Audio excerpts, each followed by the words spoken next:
After breaking up with my girlfriend, I still kept the habit of peeling shrimp shells. Before I knew it, it was crawfish season again. I dug up my ex-wife's account and asked her, "How about getting back together?" To my surprise, she replied, "No, I have a new boyfriend now. Stop trying to win me back with such childish methods. It's stupid." However, I didn't get angry at all. Instead, I slowly asked, "So, do you and your boyfriend eat crawfish?"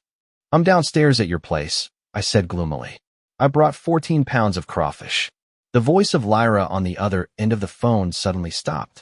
She seemed incredulous, as if she thought the whole thing was absurd. Then I heard her lightly sniff, and as usual, with a sharp tone, she asked, "What did you just say? Repeat what you just said."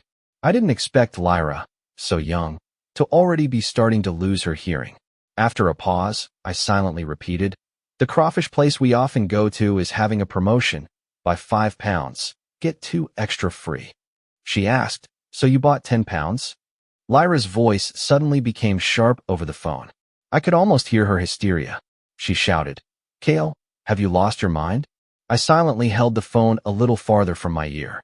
After a while, when Lyra had calmed down a little, I carefully picked up the phone and asked, "So, do you and your boyfriend eat crawfish?"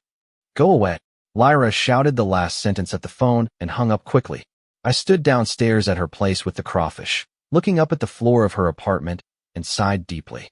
Well, all my calculations didn't include the fact that Lyra had a new boyfriend. These 14 pounds of crawfish, who knows when I'll finish peeling them. I sat for a while in the flower bed outside her building, feeling a little lost and not knowing what to do. I opened my friend list, hoping to ask someone to help me finish the crawfish, but it was already late, and everyone had just finished dinner, too tired to help. I sighed again, stood up, and picked up the 4 big bags, heading toward the gate to grab a cab. Not long after, I ran into Lyra, who was clearly unhappy and had no idea when she came down. She stood there, staring at me coldly without saying a word, just staring at me in confusion for a long time. I smiled, holding up the crawfish bags, and asked, "Freshly cooked, don't you want some?" Lyra kept a cold expression, took 2 bags of crawfish from my hands without saying anything, and turned to leave. "Wait." I couldn't stop myself from calling her. Lyra turned to look at me, pursing her lips, her eyebrows raised slightly. I had been with Lyra for 4 years, and I was very familiar with her little gestures. In fact, I was so familiar with them that she didn't even need to speak for me to understand what she meant. Just like now, what she was trying to say was, "Say it quickly, get to the point." But she didn't speak, just looked at me coldly. A raised eyebrow and a glance were enough for me to understand. I paused for a moment and silently said, 5 pounds of crawfish, $240. Lyra widened her eyes in disbelief, and I silently met her gaze. After a while, I heard Lyra sneer, "Fine, Kale. You've really learned something. If I ever talk to you again, I'll be a dog." Lyra transferred the money to me without looking at me again and quickly left. Before leaving, I saw her angrily kick the raised brick. The brick was slightly damaged, but she was severely hurt. Her toes curled up in pain as if they were trying to shrink together, yet she still pretended nothing had happened and limped away. That evening, Lyra suddenly posted a video on her WeChat Moments. In the video, a man was seriously peeling a whole bowl of crawfish meat, then placed all of it in front of her. Lyra smiled slightly, opened her mouth, and waited for him to feed her, but the video abruptly stopped. I silently liked the video, then turned off my phone, staring blankly at the crawfish in my hand. I had expected Lyra to have a new boyfriend. I just didn't expect that day to come so quickly. When we were forced to break up, Lyra, with red eyes, clung tightly to my sleeve and tearfully threatened me, saying, "Kale, if you dare find another woman, I'll haunt you as a ghost." Lyra had said she would wait for me forever, and I believed her, but 6 months later, she already had a new boyfriend. I silently ate a piece of crawfish that I had peeled, and it tasted a bit sour. It clearly didn't taste like this before. Every summer, I would take Lyra to eat crawfish many times, but today it felt off, like something was missing. I silently opened the chat with Lyra, wanting to ask her if the crawfish we bought this time tasted different, but as I finished typing the message, I suddenly realized that Lyra must have a new boyfriend now. As her ex, it probably wasn't a good idea for me to keep disturbing her. I slowly deleted the message, and when I deleted the last word, I saw that Lyra's profile picture had changed to a photo with that man. The next moment, I saw a message from Lyra. Let's delete each other. I don't want my boyfriend to misunderstand. I didn't reply, staring at these two sentences for a long time. I initially wanted to reply with okay, but was afraid to send it, imagining the red exclamation mark that would appear. After thinking for a long time, I decided not to reply and not to block or delete Lyra. Let it be. After all, she must have already deleted me. Whether I delete her or not didn't matter anymore. I silently spit out the crawfish meat in my mouth, feeling no appetite for the remaining 6 pounds. After washing my hands in the kitchen, I came out and suddenly received a message from WeChat. I casually glanced at it and saw that Lyra had sent a message, test. It was a random message, and then she quickly retracted it. I was a bit confused and sent her a question mark in reply. The next second, a red exclamation mark popped up in the chat. This time, Lyra really had blocked me. I held my phone silent for a long time. 10 minutes later, I thought for a moment and decided to send a message to the account that had blocked me. Well, I have to move on too. Once sent, the message was delivered successfully. There was no red exclamation mark before my message. I froze for a moment, then realized that Lyra hadn't actually deleted me. She had just put me on her blacklist, and after a while removed me from it. On Lyra's side, it showed typing for a long time. Finally, she sent, whatever you want. I looked at the message, frowned slightly, clicked on her profile, stared at it for a while, then pursed my lips and deleted her as a friend. Just like how eating too many crawfish isn't good for your health, Lyra has a boyfriend now, and it's time for me to look ahead too. I've come to terms with things, so when Manager Chen once again mentioned introducing his sister to me at work, I didn't laugh it off and change the subject like before. Instead, I smiled and said, "Sure, bro, you can introduce her to me through a friend request. We can get to know each other first." That day, I added her as a friend and sent a simple greeting. It seemed like she wasn't too eager to chat. I'm not the type to push for a conversation, so after a couple of awkward exchanges, we didn't talk much further. I thought that would be the end of it and that nothing would come of it with Anya, Manager Chen's sister. But I didn't expect Manager Chen to be so persistent. That very evening, after work, he invited his sister out to dinner and then found some excuse to say he needed to talk to me. He took both me and his sister to the restaurant, then quickly made up an excuse that he needed to use the restroom and left us there, leaving me and Anya facing each other at the table. It was the first time Anya and I met, and we both felt a little awkward, unsure of what to say. I scratched my head and said, "Actually, I'm not that hungry." After hesitating for a moment, I suggested, "How about we just leave?" Anya nodded in agreement. But just as we were about to get up and leave, the waiter began bringing out the food. It was then that I realized Manager Chen, before leaving, had thoughtfully ordered our meal and even paid the bill. At this point, not eating felt a little uncomfortable.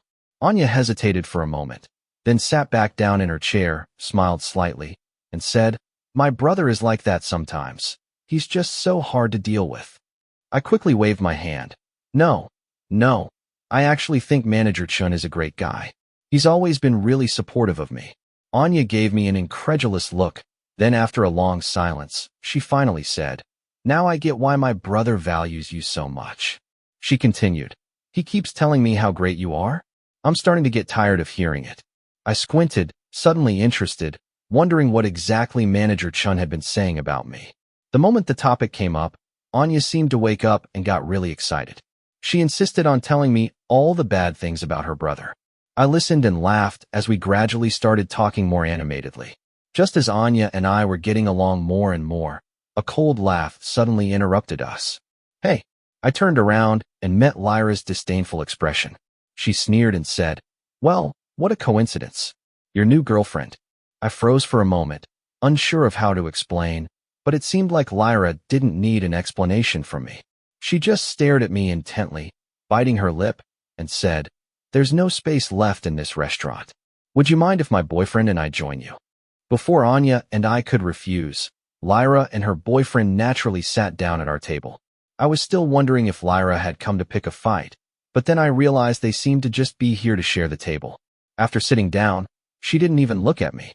Instead, she and the man next to her leaned in and started selecting dishes from their phones.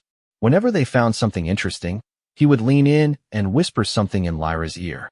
Before long, Lyra let out a few giggles and playfully punched his shoulder. The two of them seemed incredibly intimate and sweet, making Anya and I look somewhat out of place, especially when Lyra occasionally looked up and her gaze swept over Anya sitting next to me. Her expression wasn't exactly friendly. Anya, who was sitting beside me, caught Lyra's gaze several times. She seemed a bit uncomfortable and couldn't help but send me a text asking, "Are they your friends?" I had no reason to hide anything, so I replied briefly, "Yeah, that girl is my ex-girlfriend. The other guy is probably her current boyfriend." What a typical ex versus current partner situation. Anya glanced down at the message and couldn't hold it in, almost spitting her lemonade out. Lyra instinctively leaned into her boyfriend's arms. I quickly handed a napkin to Anya, fearing she might really spit out the drink. Anya wiped her mouth and said, "I'm fine." I was still flustered, handing her the napkin, but accidentally grabbed her hand as she took it. The next moment, it was as if my hand had burned her, and she quickly pulled her hand back in panic. I turned around, wanting to say something, but as soon as I looked up, I ran into the sight of her flushed ears. Since we were sitting so close, I could even clearly see the visible blush still lingering on Anya's cheeks. I was about to apologize, but what came out instead was, "I didn't know you were so shy." I asked, "Has Miss Anya never been in a relationship before? Otherwise, how could she be this shy?" Anya started coughing again, her face turning bright red. I hurriedly handed her some water and patted her back to help her recover. After a while, Anya finally calmed down. She gave me a look of mild reproach, and I couldn't help but laugh. At the exact moment I laughed, there was a loud crash next to us, the sound of glass breaking on the floor, which startled both Anya and me. I instinctively turned my head to look, only to see shards of glass scattered everywhere and Lyra's displeased face.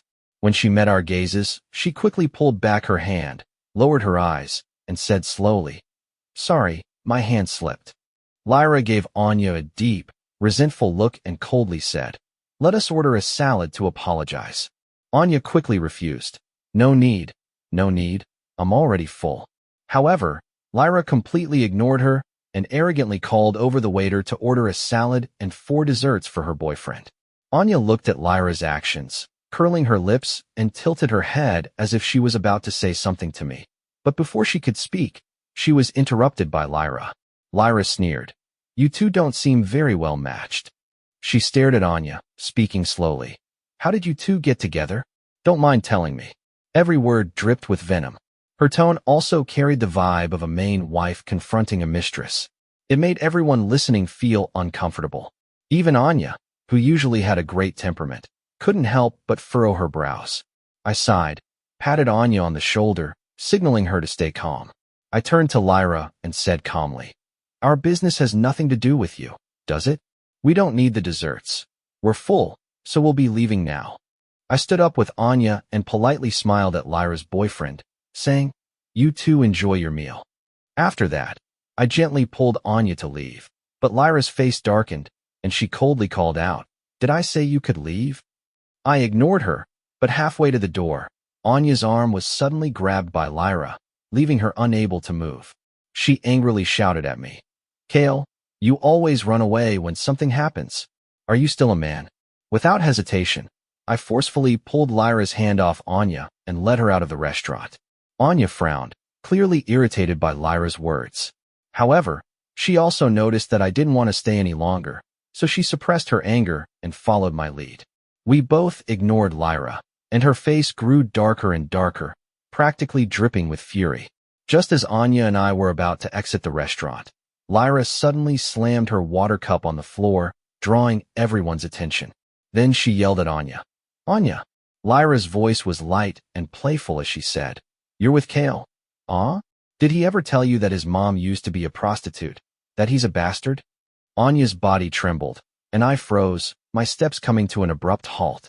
In that moment, it felt as if every single pair of eyes in the restaurant was fixed on me. I closed my eyes, hearing the soft murmur of whispers behind me. My hands trembled slightly as I clenched my fists tightly, struggling to suppress the suffocating sensation in my chest.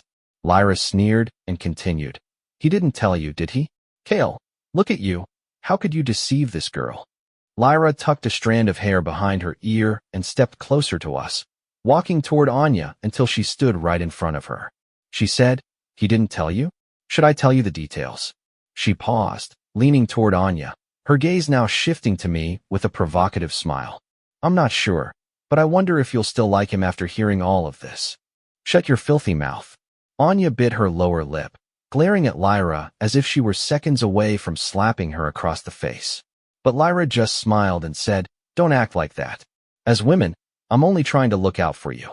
I'm just worried you might not know who you're dealing with." Then, out of nowhere, I spoke. "Fine then.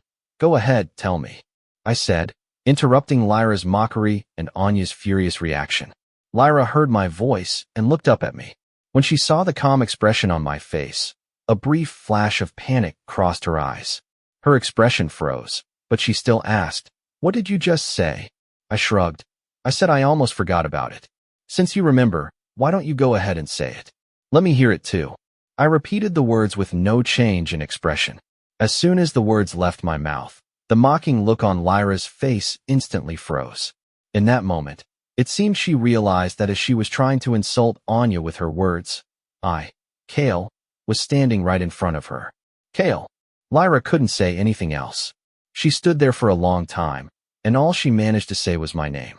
Her panic was obvious as she reached for my arm. I remained silent, watching her until her hand froze in front of her. She stammered, "No, that's not what I meant." Lyra's eyes reddened as she tried to explain. I simply asked, "Aren't you going to say it?" She shook her head, her voice sharp as she answered, "I'm not going to say it." It was as if she were desperately trying to cover up her emotions, and then she quickly, "Kale, I didn't mean it.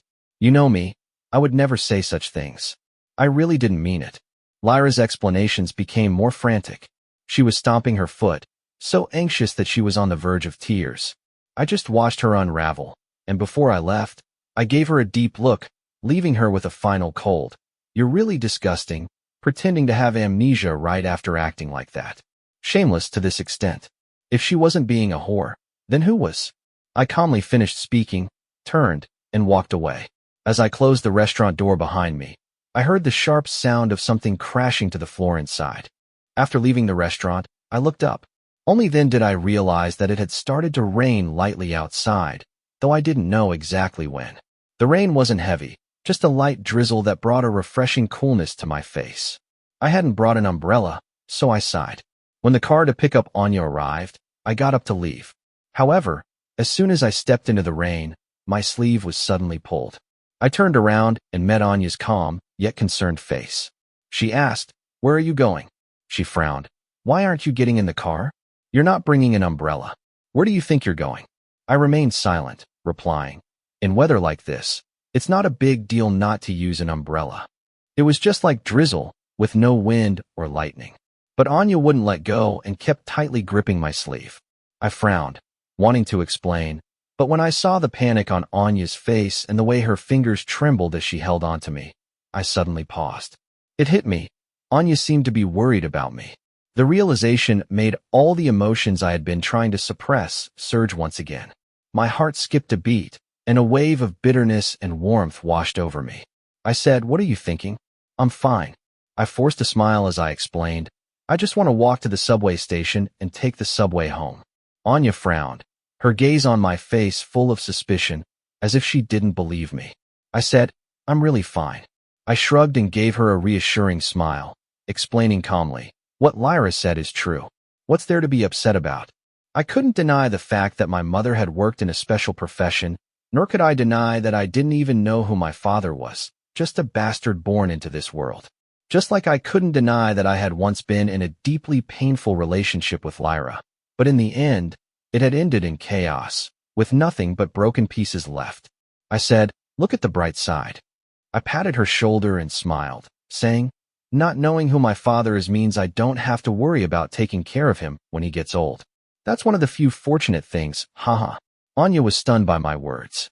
She probably hadn't expected me to be so unaffected by my past that I could even joke about it. I said, "When I was 18, I might have been embarrassed if my girlfriend had exposed my flaws in front of everyone." I smiled and said, "But now I'm almost 30. I explained, I know very well that I can't control where I was born. Why should I feel ashamed? I had no choice, no agency. Birth is just a fact that's beyond my control. People should be responsible for their actions, but there's no need to feel guilty for something as natural as that. Actually, I just didn't understand. I paused, and suddenly Lyra's face appeared in my mind, causing me to tighten my fists. I just didn't understand why Lyra had become like this. In the past, when I woke up from nightmares of being bullied, Lyra would be there, nestling in my arms, soothing me with gentle words, saying, "It's okay. It's okay. It's all over. It's not Kale's fault. Those people were too cruel. We won't hang out with them anymore." But now she had turned into the aggressive, confrontational person who had just yelled in front of everyone. "Did you know his mother used to be a prostitute? He's a bastard." I lowered my head and unconsciously pinched the space between my eyebrows, trying to calm myself down. Anya stared at me for a long time, her expression complicated. After a while, I felt her hands slowly release mine. She said, "You're right." Her voice was choked, but she spoke seriously. "People can't control their birth, and of course that's not your fault." I snapped back to reality and saw Anya staring at me. She gave me a small wink and with a voice still choking with emotion, said, "I left something in the restaurant. Can I go back and get it? Will you wait for me here?" I froze for a moment, unable to process what had just happened, and before I knew it, Anya had already gotten up and gone inside. When she returned, jogging back with a somewhat familiar umbrella in her hand, she flashed me a bright smile and said, "No time to explain. Get in the car." I thought taking the subway would be convenient. Anya was surprisingly persistent. I couldn't argue with her, so in the end, I reluctantly got in the car. Once we arrived at my place, I felt that not inviting her in for a cup of tea would be a bit impolite. I started to ask her, but as soon as the question left my lips, Anya's face instantly flushed red. I had been feeling groggy all day and didn't catch on to what she was thinking. I just assumed she was uncomfortable because there might be someone inside, so I casually, "It's just me at home. It won't be inconvenient." But the moment I explained, Anya's face turned even redder. Only then did I realize that what I had said might have been inappropriate. In the end, I made her a cup of hot water, and after sitting with her for a while, I sent her off. After I saw Anya off and closed the door, I was about to head to the kitchen with my cup, but just after taking a couple of steps, the door suddenly knocked again. I wondered, "Did you forget something?" I asked as I opened the door. The next moment, I heard a familiar female voice. The woman shouted, "Who forgot something? Your new girlfriend? Well, how long have you known her, and you already brought her home?"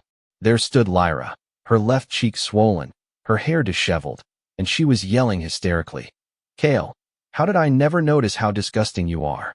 Acting all high and mighty, and as soon as we break up, you move on without missing a beat. What's next? You found someone just like your mom, a colleague? Ah, you two really do go together, a scumbag and a bitch. You two should lock yourselves away forever." I looked at her, and as soon as I met Lyra's gaze, I suddenly reached out and slapped her hard across the face with all my strength. Lyra's head was knocked sideways by the force. She lowered her head, raised a hand to cover her numbing face, and tears started to fall down her cheeks. I didn't want to say a word to Lyra. I raised my hand to shut the door. However, the next second, just as I slammed the door shut, a sharp scream pierced through the air. I was suddenly aware that her hand had already slipped through the door. Her hand got tightly caught in the door frame, and she curled in pain, her face instantly turning pale. As I gritted my teeth and tried to pull the door open to push her out, she suddenly lunged at me like a mad woman, wrapping her arms tightly around my neck, her body pressed up against mine. In a fit of rage, I reached back to grab her hair, but she clung to me like she was numb to everything, refusing to let go. I couldn't help but curse. "Lyra, are you crazy?" "Yes, I'm crazy," she cried, shouting, her voice sharp as though it was being torn apart. She said, "Kale, it's you who drove me insane." Before I could react, she bit down on my lip like a crazed siren, as though she had lost her mind. In an instant, the strong taste of blood spread across my lips and teeth. I whitened my eyes in fury, and in a burst of rage, I shoved her chest violently, pushing her away. Then I kicked her hard in the abdomen. As Lyra fell to the ground, I yanked her hair, and without hesitation, I slapped her hard across the face. With a crisp slap, Lyra stopped struggling, sitting limply on the floor, her hair disheveled. Tears welled up in her eyes as she looked at me, her voice trembling as she asked, "You actually dared to hit me?" The answer to Lyra was my clenched teeth as I raised my hand again, delivering another slap across her face. After those two slaps, blood trickled from the corner of Lyra's mouth. It was at that moment that I noticed a distinct bruise around her eyes, and her eyelid twitched. She said, "Kale, you really have some nerve." Lyra wiped the blood from the corner of her mouth and said slowly, word by word, "You can be so harsh with me. Ever since I met you, you've been like this, cold and indifferent, as if no matter how much I shout or make a scene, you don't care, you don't mind." Her eyes were red, and she stared at me, her voice trembling beyond control. She choked. "Sometimes I really wonder, did you ever love me?" I sneered and asked, "What does loving you mean?" I stared into Lyra's reddened eyes and asked her word by word, "Is it enough to love you if I expose your deepest, most painful scars in front of everyone?" She repeatedly tore at my wounds, bringing them up again and again as if they were casual topics for conversation. She watched me suffer in pain, struggling so much I couldn't even sleep. Is this what Lyra calls love? I gazed at her and said, "If this is love, then I clearly don't have it.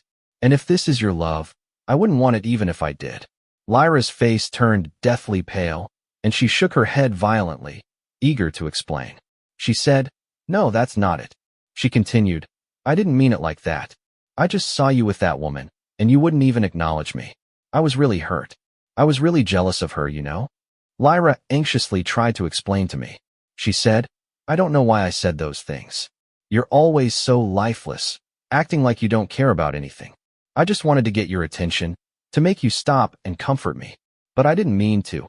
Lyra's words stopped abruptly when she saw the indifferent look on my face to face. She sobbed as she came closer to me. "Please don't treat me like this." Lyra's voice was trembling, her fingertips shaking as she took 2 steps forward, trying to hug my leg. She cried, "I don't want you to be like this. Whether you hit me or curse me, just don't act like this, okay?" But as she moved closer, I didn't hesitate for a second to push her away. I pinched the bridge of my nose, met her gaze, and said to her word by word, "What's done is done. Right is right and wrong is wrong." If Lyra truly realized that and apologized to me, I might have calmly talked things through with her, but she didn't. She only cared about clearing her own name, about entangling me further, busying herself with meaningless words that had no relevance to the situation at hand. And at that moment, I thought she was nothing more than a worthless, deceitful woman from head to toe. I said, "Leave." My voice was hoarse but firm. I said, "I don't want to see you again. Don't ever show up in front of me again. From now on, we walk our own paths, separate ways, no debt to each other, and hopefully no more interference." I opened the door, making my intentions of wanting her to leave abundantly clear, but Lyra's hand tightened even more, and she refused to budge. "I don't want to." That was Lyra's answer to me. She gripped her hands tightly, her tone obsessive as she stubbornly said, "I don't want to break up with you." She continued, "You're just angry right now. You're saying things out of frustration, but you don't really mean it." Lyra didn't care, growing more convinced that she was right. She nodded, saying, "We've known each other for almost 20 years, and you pursued me for so long before we finally got together. You've always liked me. How could you possibly want to break up with me? That's impossible." I gritted my teeth and grabbed the door frame with force, repeating, "Leave." Lyra was unwilling, still wanting to say more, but when she saw the fierce disgust in my eyes, her breath hitched, and she couldn't take another step toward me. She said, "Fine." Lyra responded reluctantly, almost as if she didn't understand human language, adding, "I'll leave today, but I'll come back tomorrow." After she spoke, she turned to leave, and I finally couldn't hold back the turmoil inside me. I grabbed the couple's mug from the table and smashed it on the floor. The pink-orange cat mug shattered into pieces, making a sharp, clear sound as it hit the ground. I said, "Don't ever bother me again." I gritted my teeth and spat. "Get as far away as you can, Lyra. What you said today, it's no different from the people who believed me back then." Lyra's steps froze in place, and she stood there for a long time, not moving. I slammed the door shut with force, sank to the ground, and sat there in a daze for a long time. That night, I dreamed of Lyra. 12-year-old Lyra wore a light blue dress and had her hair tied up in a ponytail. Her eyes sparkled like stars in the sky. She stood in front of me, speaking so seriously she didn't sound like a child at all. She said, "Come with me. Don't pay attention to those bad kids. It's not your fault." The scene changed, and she was 18. She took the love letter I handed her. Her eyes reddened as if she was about to cry at any moment. Lyra looked up at me, her voice soft and sincere as she said, "Cale, I thought you'd never speak up." She said, "Promise me we'll always be together, okay?" I looked at her and answered seriously, "Okay." But in the blink of an eye, the scene from my memory slowly shattered before me until it disappeared entirely. I thought that erasing Lyra from my life would leave me in pain for a long time, but in reality, the very next day, when I started working at the company, I almost instantly forgot about Lyra. The company had landed a big contract, and everyone was running around like crazy, all busy preparing for year-end bonuses. I didn't have much time to be sentimental about a past relationship. After that day, Lyra seemed to finally stop trying to hold on. She no longer harassed me, stopped calling or texting me in different ways. In my busy and monotonous daily life, the only messages I occasionally received were from Anya, sharing pictures of cats or beautiful sunsets. After that night, my relationship with Anya didn't grow distant. In fact, it seemed to be improving. Anya was a very thoughtful girl. She knew I was busy, so she didn't keep chatting with me for no reason. We'd talk occasionally, and sometimes I'd have a cup of coffee she made. Our relationship wasn't bad, nor was it especially close, just like how friends get along, neither too hot nor too cold. I actually like this kind of relationship. But Manager Chun, seeing how slow things were progressing between Anya and me, was really anxious. So after work that day, he grabbed me and pleaded, "Cale, today is my silly sister's birthday. Do me a favor and join us for dinner." I scratched my head, instinctively trying to refuse. "How about next time?" I didn't get her a gift. Manager Chun waved his hand dismissively. "You don't need to bring anything. Just show up. That's all." Manager Chun firmly grabbed me, and seeing that I wasn't budging, he handed me the gift he had prepared and said, "This is the gift you're giving her. Just give it to her." Is it really that simple? I scratched my chin, about to say something, but Manager Chun didn't give me a chance and directly dragged me to the car. When we arrived and were about to enter the private room, my phone suddenly rang with an unknown number, no contact saved. I answered instinctively, and the next moment my ear was filled with a cacophony of noise. On the other end, there was the sound of car honks and a lot of people talking and shouting, as if there had been some kind of chaos. "Cale." Lyra's weak voice came through the phone. She spoke in pain. "I've been in a car accident. Can you come pick me up?" I paused for a moment. The door to the private room had already been pushed open by Manager Chun. I saw Anya look up at me, her eyes lighting up when she saw it was me. She stood up and came towards me. Meanwhile, Lyra's voice on the phone grew more frantic. She carefully spoke to me. "Cale, I'm badly hurt. Can you come, please?" Out of the kindness of having known her, I didn't hang up immediately. Instead, I lowered my head and quietly spoke. "I'll call an ambulance for you.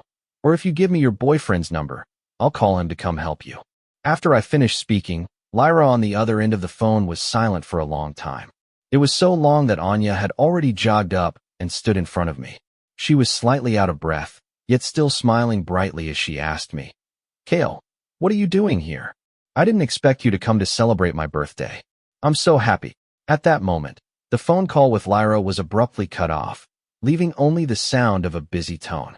I thought for a moment, worried that she hadn't understood what I had said, so I typed out the message again and sent it to her number. But even after finishing Anya's birthday celebration, there was still no response from Lyra. She wasn't a child anymore. She should know better than to joke with her life. That's what I thought until I saw Lyra covered in injuries, lying in the hallway outside my door. My eyelids twitched uncontrollably. It seemed like she heard my footsteps, and with great effort, she lifted her head to look at me. Forcing a smile, she waved her hand weakly and said, "Hi, Cale." Lyra pointed to the side and smiled at me. "I brought you your favorite crawfish." Lyra, battered and bruised, was sitting next to a clean box of crawfish. The packaging showed it was from the place we had visited countless times, but she seemed to have forgotten some things. I sighed, crouched in front of her, and slowly said, "You're wrong." I said, "You got it mixed up. The one who likes crawfish has never been me." Lyra froze in place, stunned. A long time passed, and I could see Lyra's expression gradually turn blank. That's when I knew she remembered.